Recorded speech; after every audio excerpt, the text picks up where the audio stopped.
안녕하십니까. 오요한 목사입니다. 오늘 주일 예배에 오신 여러분들 정말 환영합니다. 잘 오셨습니다. 오늘 말씀 통해서 우리가 돈을 어떻게 잘 쓰고 또 잘 벌 수 있는지 배울 수 있기를 기도합니다. 오늘 말씀의 제목은 돈을 쓰는 지혜, 돈을 버는 지혜입니다. 말씀은 누가복음 16장 1절에서 13절입니다. 요절은 9절입니다. 내가 너에게 말하노니 불의의 재물로 친구를 사귀라. 그리하면 그 재물이 없어질 때 그들이 너희를 영주할 처소로 영접하리라. 요즘은 물질주의 시대라 돈을 지나치게 중시 여기죠. 옳지 않은 겁니다.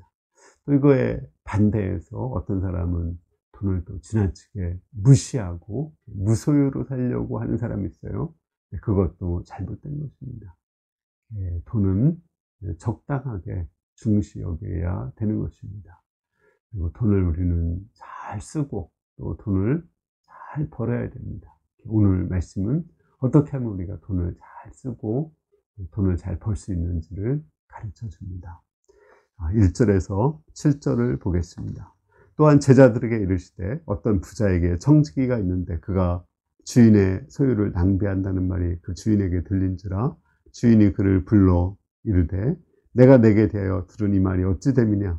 내가 보던 일을 세마라. 청지기의 직무를 계속하지 못하리라 하니라. 청지기가 속으로 이르되 주인이 내 직분을 빼앗았으니 내가 무엇을 할까. 땅을 파자니 힘이 없고 빌어먹자니 부끄럽구나. 내가 할 일을 알았도다. 이렇게 하면 직분을 빼앗긴 후에 사람들이 나를 자기 집으로 영접하리라 하고 주인에게 빚진 자를 일일이 불러다가 먼저 온 자에게 이르되 네가 내 주인에게 얼마를 빚졌느냐 말하기를 기름 100마리니이다. 이르되 여기 증서를 가지고 빨리 50이라 쓰라 하고 또 다른 이에게 이르되 내가 얼마를 빚졌느냐 이르되 밀 100석이니이다. 이르되 여기 증서를 가지고 80이라 쓰라 하였느니라. 예수님은 아마 그 당시에 있었던 하나의 사건 같아요. 그 있었던 한 사건을 이야기하면서 그 사건을 통해서 돈을 쓰는 지혜, 또 돈을 버는 지혜를 가르쳐 주고자 하십니다. 한 회장님이 계셨는데 그분이 한 사람을 사장으로 임명을 했습니다. 근데 이 분이 회사를 관리를 잘 못하고 돈을 낭비하고 또 손해를 많이 끼쳤습니다. 그 소문을 들은 회장은 이제 사장을 불러서 해고를 시키려고 했습니다. 이것을 사장은 알게 되었어요. 근데 이제 결국 사장에서 쫓겨나서 뭘 하고 먹고 살지 이렇게 생각하니까 막막했습니다. 빌어먹자니까 너무 좀 창피하고 또 가서 막노동하자니까 힘이 없고 어떻게 하지 하다가 빚진 사람들을 불러서 특히 기름 빚진 사람에게 얼마 빚졌냐고 하니까 100마리 빚졌다고 하니까 50이라고 쓰라고 또 밀 빚진 사람을 불러서 얼마 빚졌냐고 하니까 100석이라고 하니까 80이라고 쓰라고 이렇게 감해줬습니다. 그러면은 이제 이 사람들이 나중에 자기가 해고된 후에 그 회사에 작은 일이라도 혹시 시켜줄 것이라고 생각하고 그들을 자기의 친구로 삼았습니다. 이런 걸 볼 때 이 사람이 돈을 버는 데는 좀 어리석었어요. 그죠? 낭비를 했으니까. 그러나 돈을 쓰는 데는 아주 지혜롭게 돈을 쓴 것을 알 수 있습니다. 저는 이 사람 보면서 딱 생각나는 한 사람이 있었어요. 혹시 여러분들은 누가 생각나나요? 저는 전두환 씨가 생각났습니다. 이분은 정권을 불의한 방법으로 잡았습니다. 또 불의한 방법으로 회장들을 청와대에 불러서 비자금을 모았어요. 그리고 나서 장관들에게 전별금을 줄 때 돈을 줬다고 해요. 그 당시에 보통 전별금을 대통령들이 한 5천만 원 정도 줄 때인데 이분은 공을 하나 더 붙여서 5억 원을 줬다고 합니다. 그러니까 자기를 그렇게 신뢰하는 줄 알고 많은 친구들이 생겼습니다. 그리고 이제 전두환이 어려웠을 때 전두환을 도와주고 그 편이 되어주는 사람들이 많이 있었습니다. 대표적인 사람이 아마 장세동 씨나 허삼수 씨 같은 사람들일 것입니다. 그와 대조적으로 노태우 씨 아시죠? 그 친구, 이분은 돈을 쓰는데 인색했다고 그래요. 그러니까 이분이 정말 힘들고 어려울 때 그 노태우 씨 편을 들어주는 사람이 없었습니다. 이를 통해서 예수님은 돈을 잘 쓰는 그 지혜에 대해서 말씀하십니다. 8절에서 9절을 보겠습니다. 주인이 이 옳지 않은 청지기가 이를 지혜롭게 하였으므로 칭찬하였으니 이 세대의 아들들이 자기 시대에 있어서는 빛의 아들보다 더 지혜로움이라. 내가 너에게 말하노니 불의의 제물로 친구를 사귀라.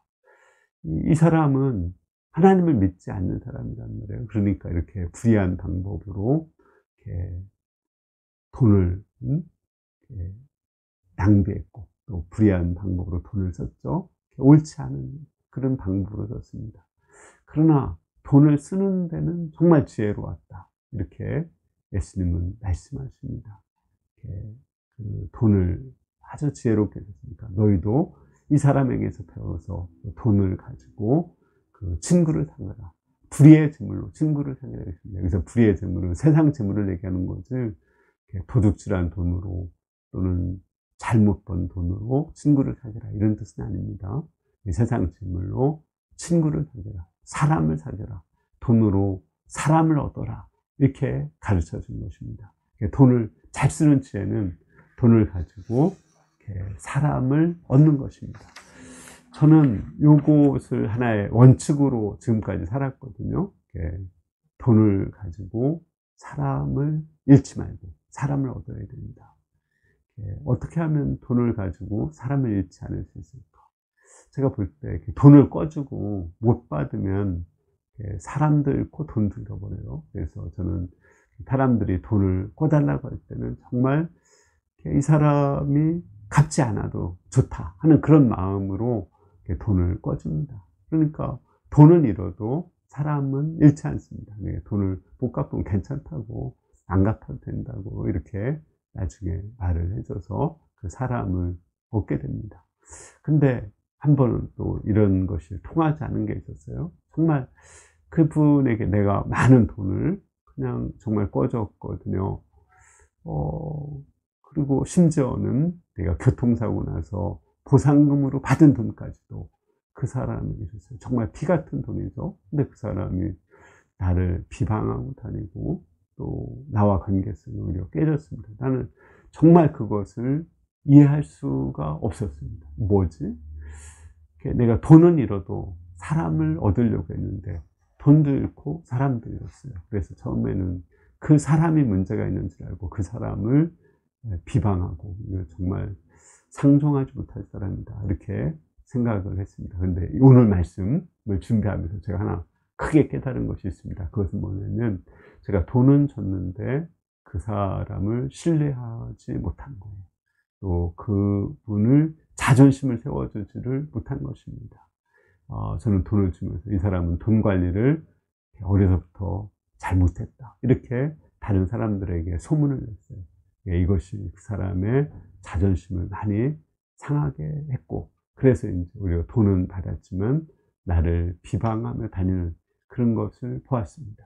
우리가 돈을 줄 때 그 사람을 정말 신뢰하고 믿어주면서 자존심을 세워주면서 돈을 줘야 됩니다. 제가 옛날 세종학원에 있을 때 그 당시 보통 추석이나 설 상여 근무를 한 10만 원 줄 때거든요. 근데 어떤 선생이 집에 가서 봉투를 봤더니 100만 원짜리 수표가 있다는 거예요.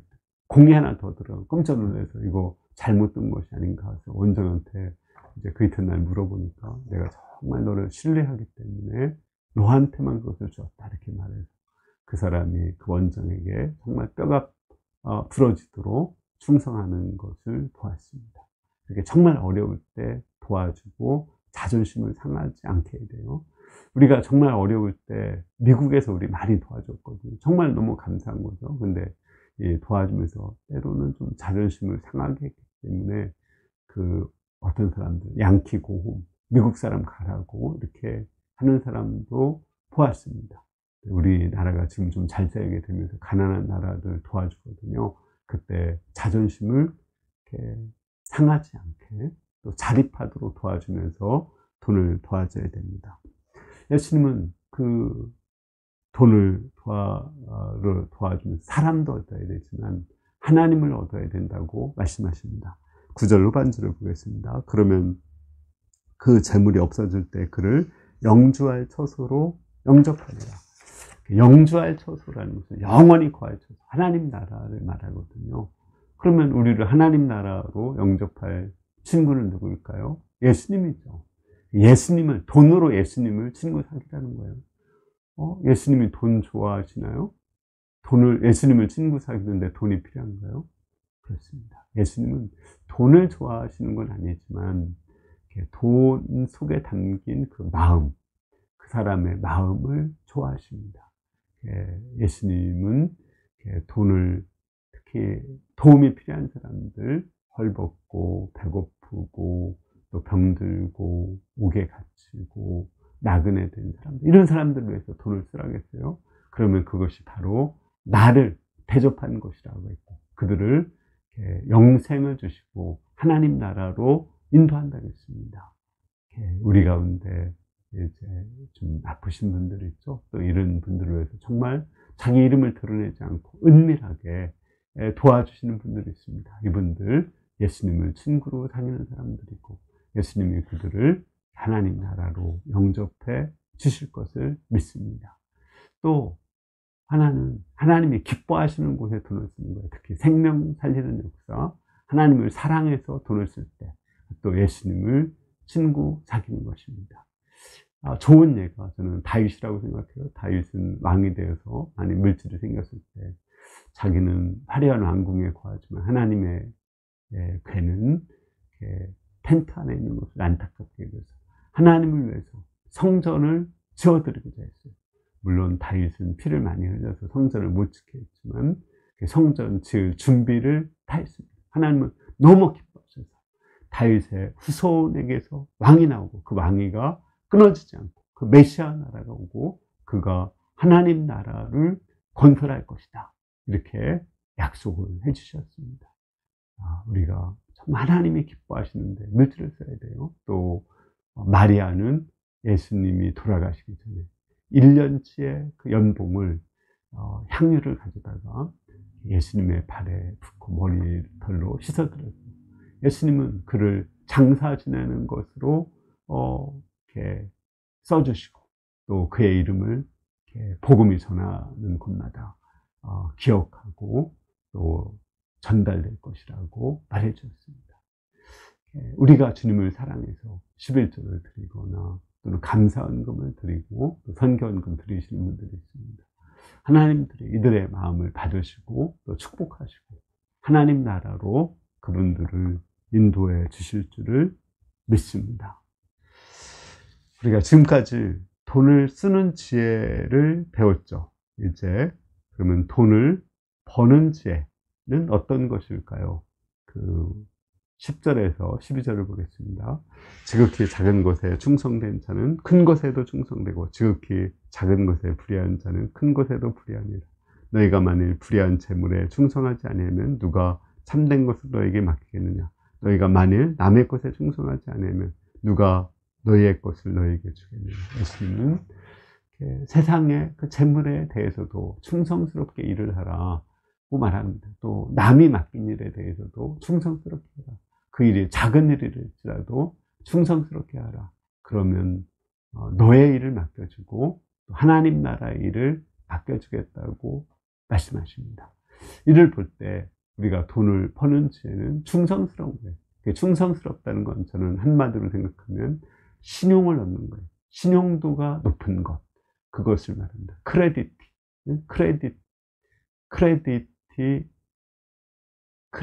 크레디티한 그러한 신용을 얻는 것, 이게 가장 중요한 것입니다. 저는 이것의 가장 좋은 예는 정주영 씨라고 생각이 됩니다. 그분은 여러 번 가출을 해가지고 처음에 쌀집에서 일을 했어요. 처음에는 정말 자전거도 탈 줄 몰라가지고 쌀 한 가마를 엎은 적도 있었지만 그 주인은 그를 믿어줬어요.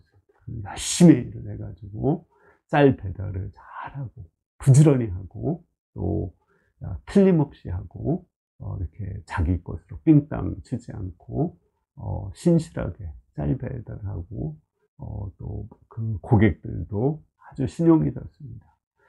그래서 이 주인이 나중에 이제 쌀집 주인 할머니가 그 쌀집을 처분할 때 정주영 씨에게 그 쌀집을 인수하도록 이렇게 얘기했습니다. 그래서 쌀집을 인수해서 돈을 많이 벌었습니다.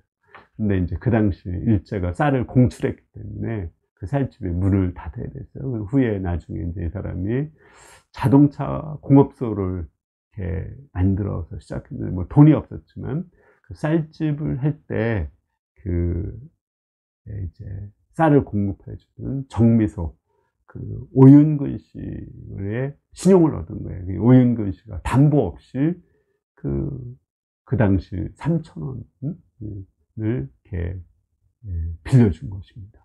그걸 가지고 뭐 지금 돈 얼마 되는지 정확히 모르겠습니다. 그 3,000원을 가지고 자동차 공업소를 시작한 것입니다.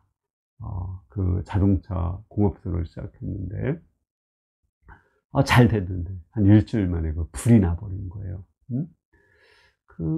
그래서 다 망쳐서 이제 일어설 수 없다고 했는데 그 오윤근 씨는 다시 3,500원을 빌려줘서 다시 그 회사가 일어날 수 있게 되었고, 그것이 지금 현대 자동차의 모태가 되었고 현대 그룹을 일으키게 된 것입니다. 그 정주영 씨가 부자가 된 것은 그 신용이 있었기 때문에 그렇습니다. 우리는 충성스럽게 일해서 신용을 쌓아서 이렇게 우리는 그 돈을 잘 벌어야 됩니다. 그러나 그 돈을 신으로 하나님으로 섬겨서는 안 되죠. 우리 13절을 보겠습니다. 집 하인이 두 주인을 섬길 수 없나니 혹 이를 묘하고 이를 사랑하거나 혹 이를 중히 여기고 저를 경히 여길 것이다. 너희는 하나님과 재물을 겸하여 섬길 수 없느니라. 정재영 씨는 돈을 열심히 벌었지만 하나님을 섬기지 않았죠. 또 오히려 돈이 그에게는 신이 되었었습니다. 근데 제가 이 말씀 준비하면서 조사를 해보다 깜짝 놀랐어요. 정주영 씨에게 예수님을 믿었다는 거예요. 그 정주영 씨 아들 가운데 정몽준 씨가 있죠. 그 국회의원도 한 그 정몽준 씨가 온누리교회를 다니면서 정주영 씨에게 복음을 전했습니다. 그리고 그 온누리교회에서 정주영 씨가 세례를 받고 돌아가셨어요. 얼마나 지혜로운 것입니까? 돈을 많이 벌었지만 이제 돈이 인생의 전부라는 것, 전부가 아니라는 것을 깨닫고 이제 나중에 하나님을 믿고 하나님을 주인으로 섬겼습니다. 우리가 돈을 벌어야 되지만 돈이 우리에게 주인이 될 수 없고 하나님이 될 수는 없습니다. 결론적으로 우리가 자본주의 시대에 돈을 너무 중시 여기도 안 되지만 또 그렇다고 너무 돈을 무시해도 안 됩니다. 우리는 돈을 잘 써서 사람을 얻어야 되고 특히 그 사람의 자존감을 살려주면서 돈을 써야 되고, 또 하나님이 기뻐하시는 곳에 하나님이 기뻐하시는 사람들에게 돈을 쓸 수 있어야 됩니다. 그때 우리 예수님께서 우리를 하나님 나라로 인도해 주십니다. 그리고 우리가 무엇보다도 신용도가 있게 맡긴 일, 학교에서 일이든 직장에서 일이든 작은 일이든 그 맡긴 일에 충성스럽게 해서 신용을 얻어서 이렇게 우리가 돈을 또 잘 벌고 잘 쓸 수 있도록 기도합니다. 아멘. 제가 기도하겠습니다. 은혜로우신 주님, 오늘 말씀 통해서 우리가 돈을 잘 써서 이제 우리가 하나님 나라 가게 하시고, 또 우리가 돈을 또 잘 벌어서 이렇게 부유하게 살 수 있도록 한 사람 한 사람을 축복해 주시기를 기도합니다. 예수님의 이름으로 기도했습니다. 아멘. 이번 한 주도 우리가 하나님이 맡기신 돈을 좀 잘 쓰고 또 잘 이제 신용도를 얻어서 잘 벌 수 있도록 기도합니다. 감사합니다.